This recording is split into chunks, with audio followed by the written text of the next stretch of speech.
السلام عليكم ورحمة الله وبركاته.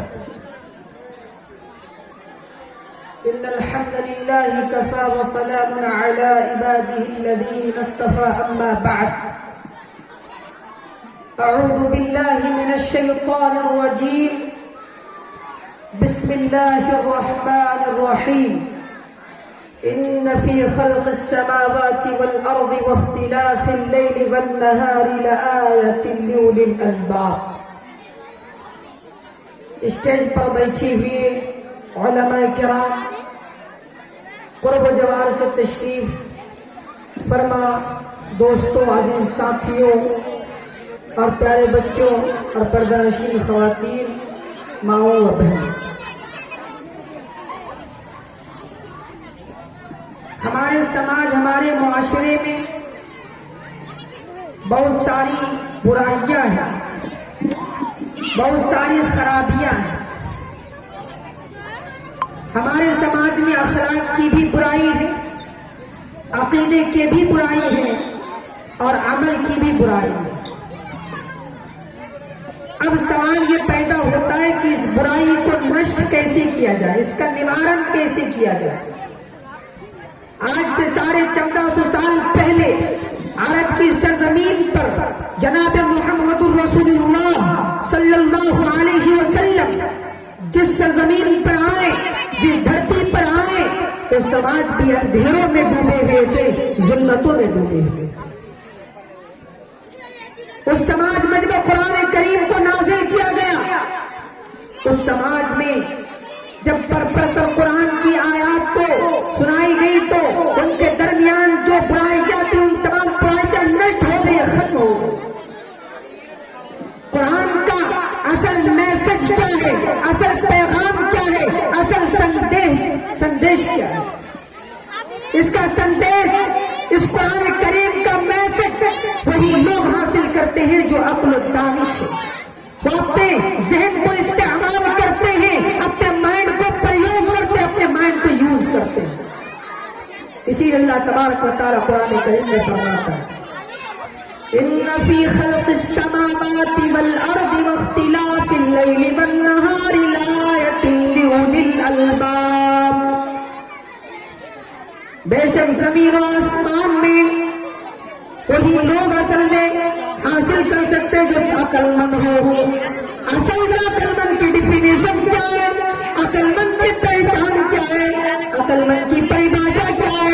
اللہ تبارک و تعالیٰ آگے کی آیت میں عقل مند کی پریبھاشا بتا رہا ہے الذین یذکرون اللہ قیاما وقعودا وعلی جنوبہم ویتفکرون فی خلق السماوات والارض.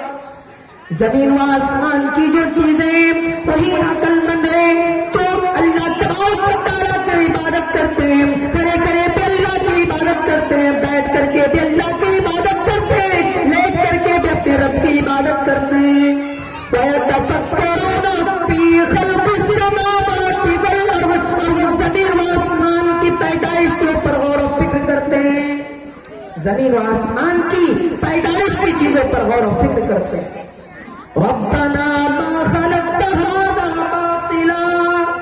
اور وہ سوچتے سوچتے اس اسٹیج تک پہنچ جاتے ہیں، یہاں تک پہنچ جاتے ہیں یا اللہ تو نے ہمیں بیکار نہیں پیدا کیا، بے مقصد نہیں پیدا کیا، یا اللہ اس پرتھوی کو باطل نہیں پیدا کیا. سوچتے سوچتے اس اسٹیج تک پہنچ جاتے ہیں. جب ہم دنیا کے بارے میں جانکاری پراپت کریں گے، اللہ تبارک و تعالیٰ کی صفات کے بارے میں کب پہچانیں گے؟ جب ہمیں تعلیم ہوگی، جب ہمیں اس کے بارے میں شکشا پراپت ہوگی، تبھی میرے بھائی کو، ہمیں اور آپ کو ان تمام چیزوں کے بارے میں جانکاری بھی ہوگی. اسی لیے سب سے پہلے اپنی اولاد کو تعلیم دو، تربیت. اسی لیے سب سے پہلے وہی اللہ کے رسول صلی اللہ علیہ وسلم کے پاس آئی، وہ یہ اقرأ باسم ربک الذی خلق. سب سے پہلے وہی اقرأ یعنی کہ پڑھنے، تعلیم حاصل کرنے سے ہے.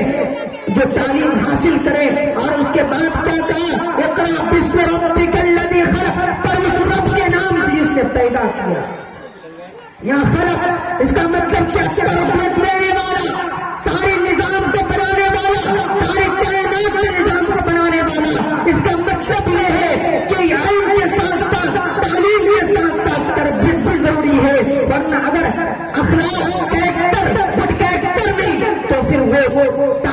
دینے سے کوئی فائدہ نہیں.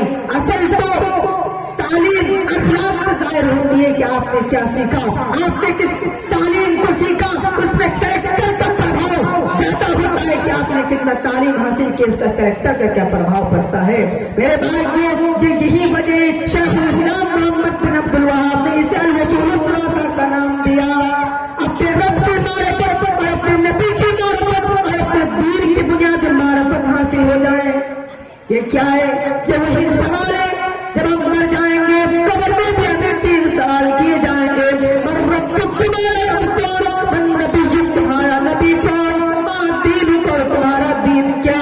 اصل میں اس کی تیاری کر رہے ہیں, اپنی اولاد کو دین کی تعلیم دے کر اصل میں آخرت کی تیاری کرا رہے ہیں اور زندگی کا مقصد بتا رہے ہیں. دنیا میں اصل مقصد کیا ہے, اصل ٹارگیٹ کیا ہے, اس کو اصل مقصد بتا رہے ہیں. دنیا کا مقصد کیا ہے؟ جب قرآن کی تلاوت کرے گا, آپ کا اولاد جب قرآن کی تلاوت کرے گی تب اس کو معلوم ہوگا کہ کیا کہنا چاہتا ہے. اللہ تبارک و تعالیٰ نے اس پرتھوی پر مانا کا جو ٹارگیٹ ہونا چاہیے کیا ہونا چاہیے. اللہ تبارک و تعالیٰ فرماتا ہے وَمَا خَلَقْتُ الْجِنَّ وَالْإِنسَ إِلَّا لِيَعْبُدُونِ. اللہ تبارک و تعالیٰ نے اس پرتھوی پر انسان کو پیدا کیا, اس کا مقصد ہے کہ اپنے پروردگار کی عبادت کرے, اپنے رب کی عبادت کرے, اپنے رب کی پرستش کرے, اس کی پوجا کرے, اس کے علاوہ کسی کی پرستش نہ کرے, اس کے علاوہ کسی کی بھکتی نہ کرے. اس کا اصل مقصد اس دنیا میں اس کی عبادت ہے, اس کی وحدانیت ہے. اس کے علاوہ کسی دوسرے کی عبادت نہیں کی جائے گی. اگر کسی کی عبادت کی جائے گی وہ اللہ کی جائے گی, اللہ کے علاوہ کسی کی نہیں کی جائے گی.